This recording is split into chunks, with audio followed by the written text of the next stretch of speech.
Okay, good morning. Are you guys ready to go?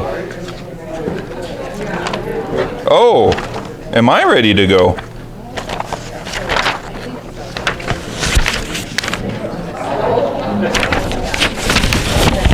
But then it continues like it's supposed to. I wonder what happened. Okay, well, let us pray. In the name of the Father, and the Son, and the Holy Spirit. Amen. Lord our God, as we come to study the Old Testament, and as we open our hearts to you, we ask you to be with us, to lead us and guide us. Help us to be men and women of the covenant, to enter into and to celebrate the mysteries that we are studying.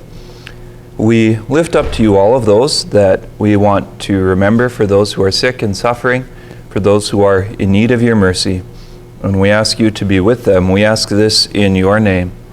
Amen. In the name of the Father, and the Son, and the Holy Spirit. Amen. Well, a couple pieces of good news. So the books that were ordered from Amazon that had December delivery dates, I was just notified yesterday, I think, that they had shipped my remaining few that I needed. So if you had like a December date, they were saying like December 13th, I got my shipping notification that they had sent them yesterday or maybe on Sunday night, I forget, but it wasn't too long ago. So it sounds like if you are waiting for one, they should be coming, which is exactly what I had hoped would happen. So the few people that I owe books to, yours are on your way. They might even be here today. But like I said before, we have plenty of introduction to do. It turns out that if you do, the other thing, the tea, one of them is an apple peach tea, which is really good. And the second one is called Cold Chaser. Not because I want it to get cold anytime soon, but it's, I don't know. It's this Indigo tea company that I bought it from. They have a number of blends, and this was one that I tried. It's I'm trying to remember what flavor it is. It has a number of different herbs in it. They're both herbal teas. There isn't caffeine in them.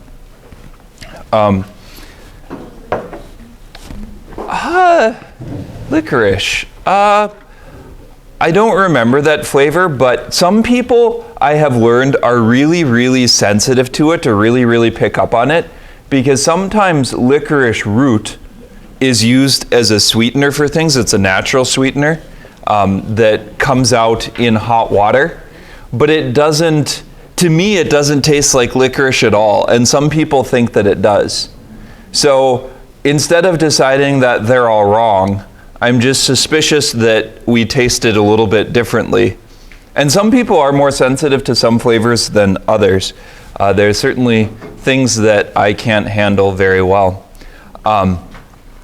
So one thing that I would like you to think about as well is our book, if you started looking at it, has lots of questions for you. They ask even more questions than I do. This one is one where you will probably want to bring a Bible with you, because a lot of the questions are much more, look up this passage, what does it say? What is it talking about? Some of them are in the Catechism. Sometimes they'll have a question from the Catechism of the Catholic Church. If it's marked CCC, that is the Catechism. But I was trying to think what we could use for our discussion. If I should write questions myself, or we should just leave you with the ones in the book. I'm inclined to try leaving you with the ones in the book. People are nodding their heads. It seems like there's plenty of them. I might bring one or two, but I could probably just share those, because the book tends to ask questions like, what does it say? You know, what happened? What are the events? Something that you would look up to answer. I like to try and ask questions in a little bit different direction. Not what does it say, but what does it mean? What is the impact of it? So we'll work on that. But today we get to launch into something that I'm probably far too fond of, and that is history and the introduction to the Old Testament. We have to get into the Bible. I'm trying to remember what we did last time, and it's like I don't have the faintest clue. I know we talked about something. I remember the picture. We did from Genesis, Exodus, we did a fast travel history. But then why did I want to do it again? Oh, I know why. I got it.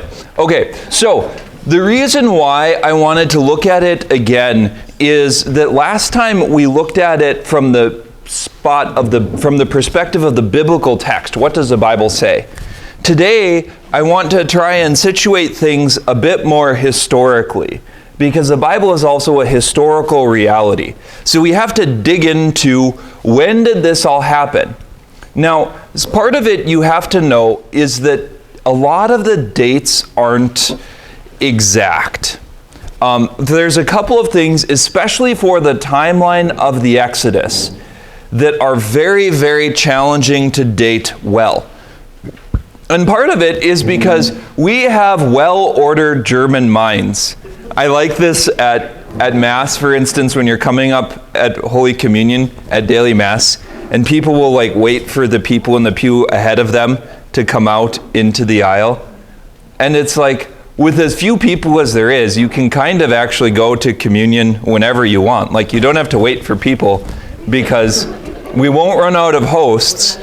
And when you have to walk all the way back around to the side of your pew, the order doesn't matter as much. But because we are well-ordered German minds, sometimes I think it would be lovely for us to have like an Italian vineyard. Because if you've ever been to Italy, one of the things that Americans struggle with is Italy as a country is not run like this. It's not nice and ordered German things, and you do this, and then you do this, and then you do this. You start to scratch your head after a while, and it's like, how does this thing not sink into the ocean? Because they're like, yeah, we'll get here when we get here. It'll happen. Okay, you Americans, you worry too much. Just sit there and think. And it's just like the whole thing is different. And it feels like you're on Mars. I mean, culturally speaking, Israel for me was very comfortable to go to because it felt very familiar. You can feel the Germanic English heritage in Israel, where stuff is different than here, but still operates along the same lines. And you go to Italy, and it's like, oh yeah, I'm going on break. Okay. Break's 3 hours long. What?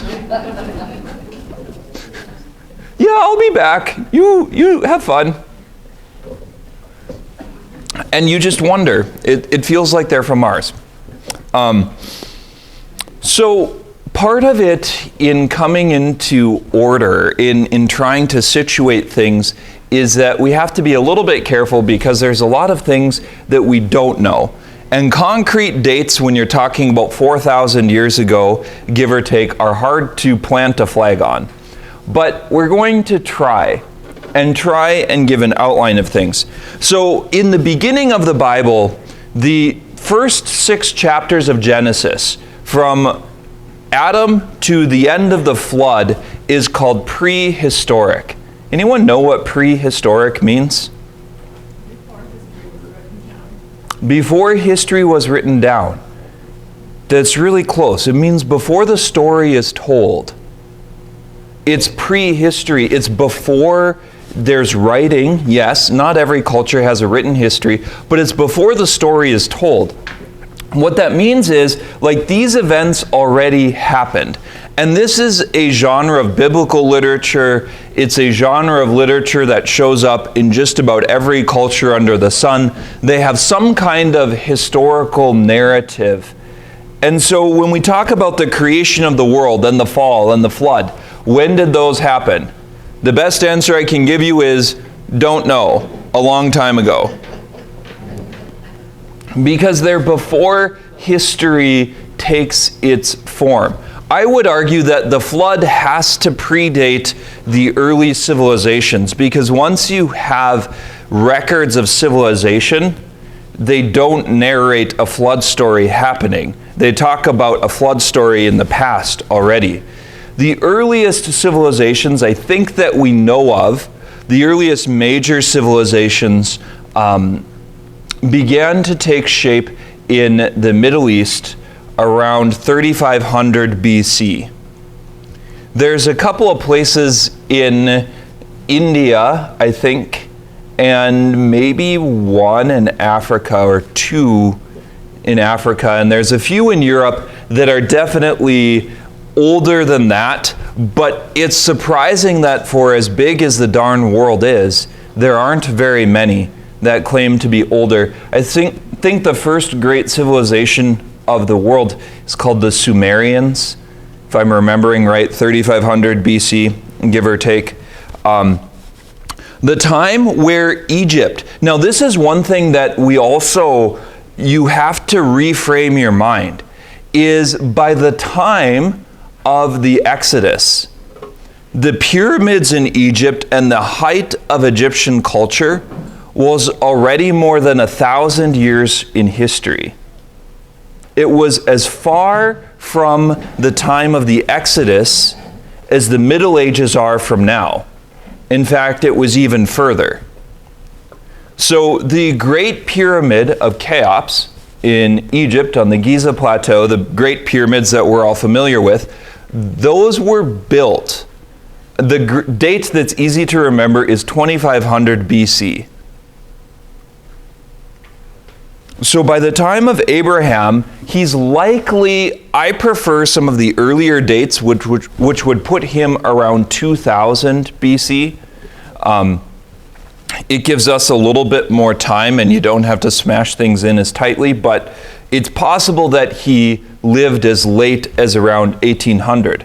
Of course, this presupposes the sort of bizarre discussion about how long people actually lived. And does the Bible narrate every generation that happened? I think with the historical record that we do have and the age of the earth, it doesn't look like it. It's very, very difficult to reconcile the dating of the earth and its foundation with the book of Genesis. What I mean is, the earth appears to have happened, to have been created long eons before you arrive at people and creation that we're familiar with. Some of this is a little bit shaky in the sense that they find out all the time that they guessed wrong, but usually it's they guessed wrong by a little bit, not they guessed wrong completely. So, anyone know how the age of the earth is established? Oh, all these interesting things. So the age of the earth is established by radioactive decay in zircon crystals that are found in Australia. Specifically, I think, is where they use them from. But it's because the radioactive decay in zircon and the materials that it contains is extremely stable over time. You can't use carbon dating for stuff that's this old, because I feel like it only works for about 50,000 years. 4.5 billion years is, give or take, the age of the earth that science tells us. And if we believe in a God that's rational and a God that doesn't present one truth to faith and one truth to science, it's hard to say. Sometimes young earth creationists will say the earth is only about 6,000 years old, give or take, that its creation was sometime around 4,000 some BC. I don't think that works.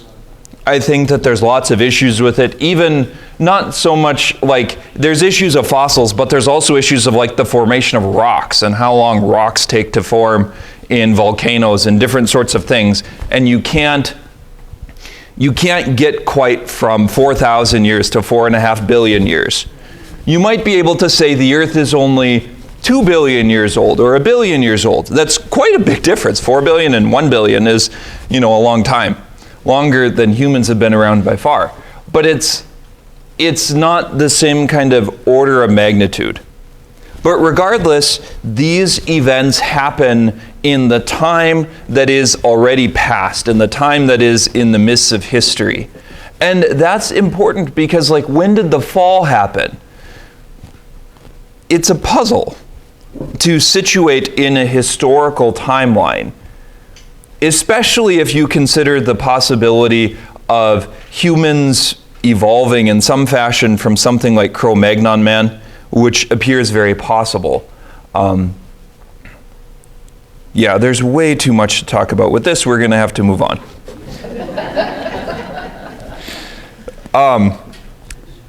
But it's important just to see that even things like Egypt are already, the height of Egyptian power is already in the rearview mirror by the time you get to Abraham.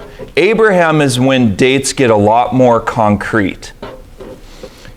He lived in an area called Ur of the Chaldeans, but he is a descendant of Shem. Remember how we talked about the sons of Noah and Ham being the bad dude who has Canaan and Egypt, and Shem is the covenant son, he's the faithful guy. Abraham is in the line of Shem.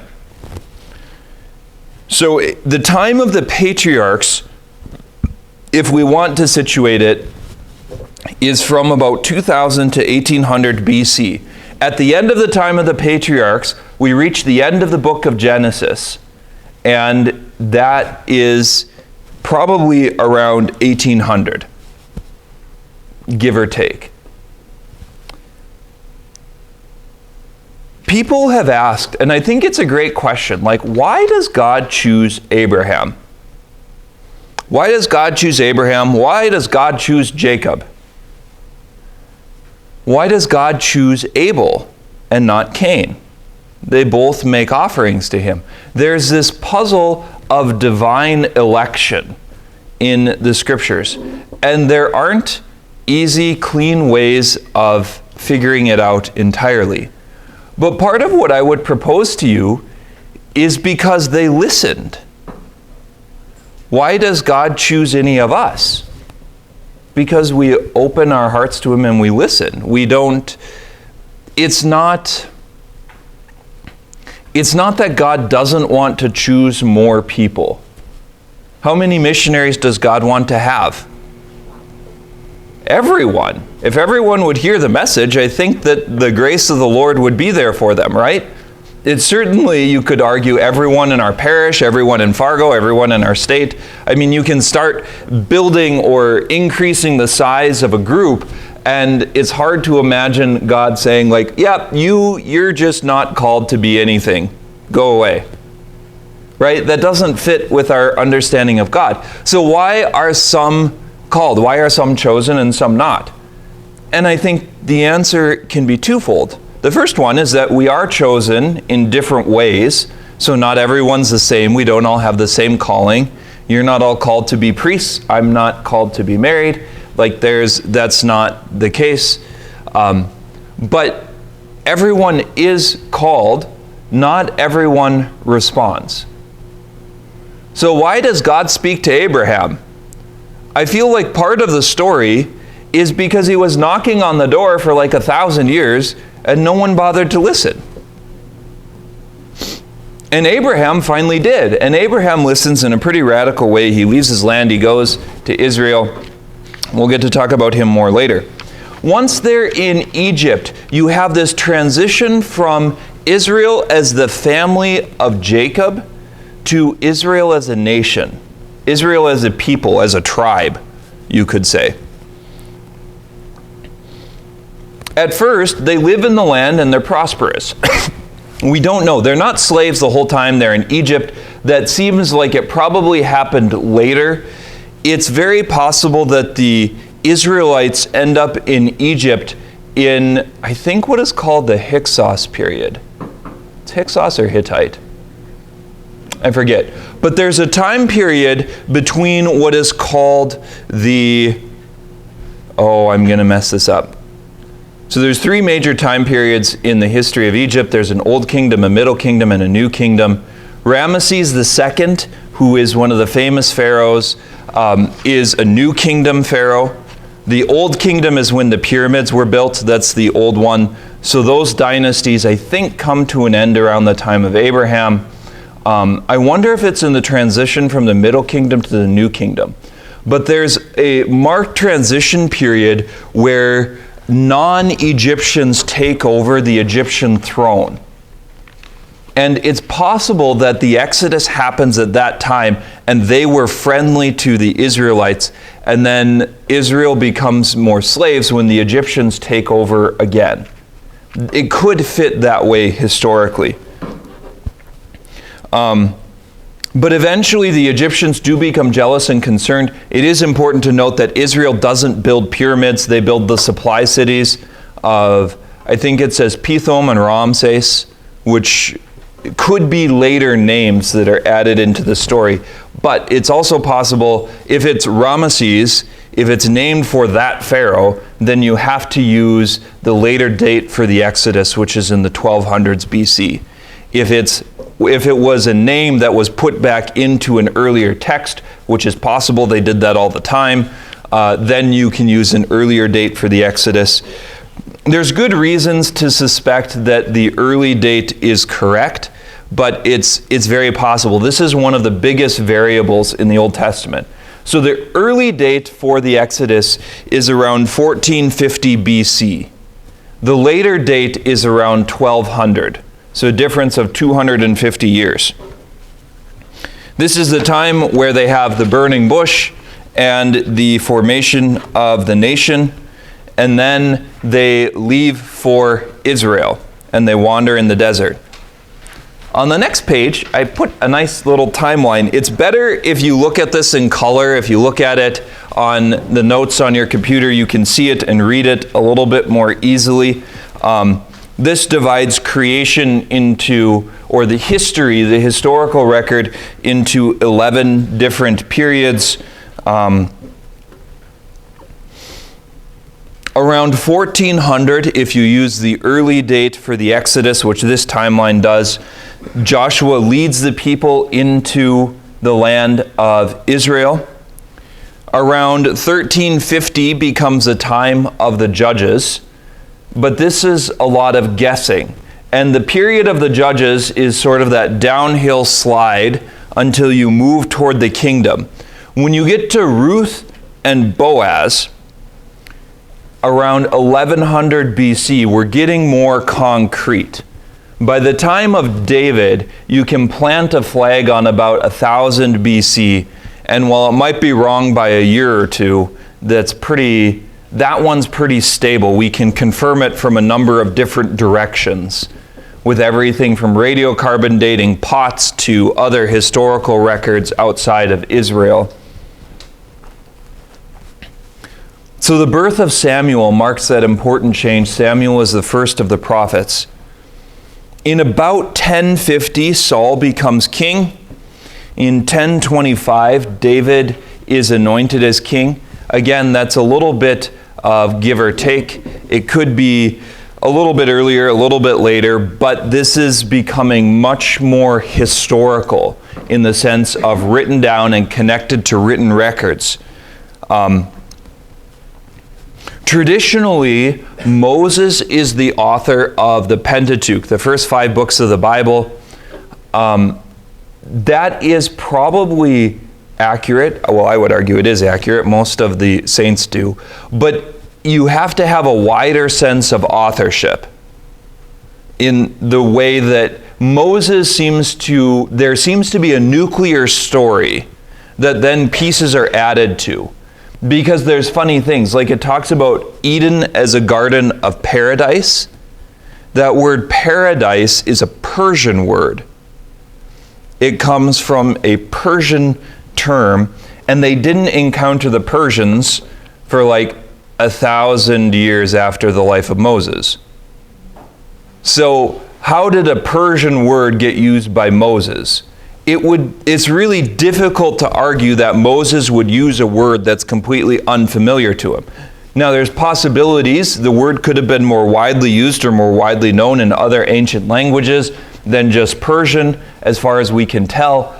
But it could also be that in the biblical world, they didn't have nearly as many qualms about like going back in and scratching out a word in the text and adding a different one that made more sense to them at that point. They just have a bigger sense of authorship than we do. Around 1010, David becomes king of Judah.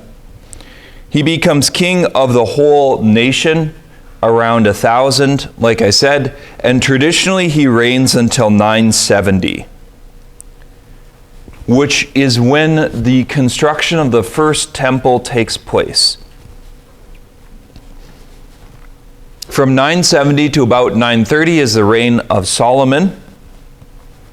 And after 930, in the life of Solomon's son, Rehoboam, the kingdom is divided into north and south. 10 tribes go north, 2 tribes go south. That gets to be really complicated because the 2 in the south are Judah and Levi. Judah being the Jews and Levi the priests, they stay in the south. The northern tribes are the other 10, except Simeon kind of disappears and they skip a few numbers and there's complications. Benjamin is also one of the tribes in the south, but like I said, you have to sort of take numbers and tear them into pieces like a little kid does and play 52 pickup, because it's there's traditional ways of talking about it, 2 tribes in the south, 10 tribes in the north, but how you get to the number 10 is a little bit tricky. But in the time of the kingdom, you have a time of greater social organization. It's important to realize that Israel as a nation doesn't really exist until the time of the kingdom. There are people, yes, but they're sort of tribe. They live in villages, they don't have major cities, they're tribal. It's not a large group of cohesive people with a single culture. It's much more scattered, much more spread apart, much less linked together than the time of the kingdom. The separate kingdoms last from about 930 until 586. This is another date that you can plant a flag on. 586 is the time of the Babylonian conquest of Jerusalem. Nebuchadnezzar, who is like one of the challenging spelling words that we'll have on the spelling test next week. He conquers Jerusalem in the year 586. The northern tribes are conquered in the year 722 by the Assyrians. The Assyrians, I should have put a map of the world in here, but nonetheless, you can't fit everything. So the Babylonians are from the southern part of the Fertile Crescent. They're modern-day southern Iraq and Kuwait, close to the sea there. The Assyrians live further north. Their capital is Nineveh, as lots of people say. And that is in the northern part of Iraq, along the Tigris and Euphrates rivers. That's a part of the Fertile Crescent. So those are 2 major empires to the east of the land of Israel. Remember, directly east, people don't really live in biblical times. They live along the Jordan River, but most of the eastern part of Israel, like Shar discovered on her trip, is a giant plateau that's dry as a bone. And the only reason that they can live there now in larger numbers is because they pipe water there from various places. But the Assyrians conquer the north in 722. They threaten Jerusalem in the time of Hezekiah. But this is where it talks about the angel of the Lord comes in the middle of the night and kills 185,000 people who are outside of Israel, are outside the walls of Jerusalem. It's possible that they kill each other. It's possible that it was a plague or some kind of disease or illness. But somehow the Assyrians are like, oh shoot, we don't have an army, and they go home. So the southern part limps along after that. The 539 is in the reign of Cyrus the Great. He's a Persian. So after the Babylonians conquer Israel, the Persians conquer Babylon. And Cyrus sends the exiles home. He sends the exiles back to Jerusalem and tells them they can rebuild the temple as long as they pray for him. The Jews think that's a pretty good deal. And so the time of the return from exile begins around 539. This is the time of Ezra and Nehemiah, the prophets, and the later books of the Old Testament begin to be written there. They rebuild the temple. Then comes the encounter with the Greek world. The rise of Rome. Rome starts becoming a world power around the 400s BC. That's the time of the Roman Republic. It's the time of their fight with Carthage in North Africa. Carthage is in the country, modern-day country of Tunisia. Carthage is the same group of people. They were called the Sea Peoples in the time of Egypt, and they're related to the Philistines and the Phoenicians who lived in Tyre and Sidon further north of Israel. The Greek world reaches its height.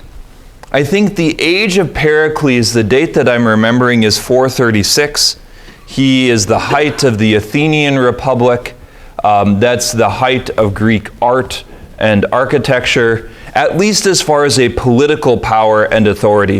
If you remember, the Greeks get into some big fights with the Persians and Xerxes, and there's lots of those wars happening to the north.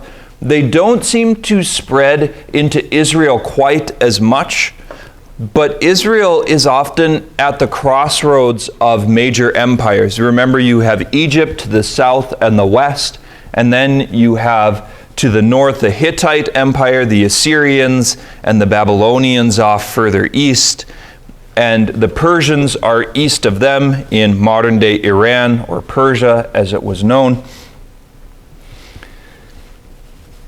In 323, so Alexander the Great, Alexander of Macedonia, begins his conquest in the 330s BC. He dies in 323 after establishing in rapid scale the largest empire that the world had known at that point. He spreads Greek life all over. This is the time of the foundation of the various Alexandrias. Alexandria in Egypt becomes a center of learning. Alexandria in Egypt is not close to the pyramids. It's on the Mediterranean coast, on the very northern end of the country. Some of it's actually preserved because an earthquake made part of the city sink, and so it's underwater, and that meant it got saved. So they do diving expeditions into ancient Alexandria now because parts of the city sank. Like where the great lighthouse of Alexandria was, that part sank. It's underwater now. In 323, Alexander dies, and his empire is split into 4 different parts. The major ones for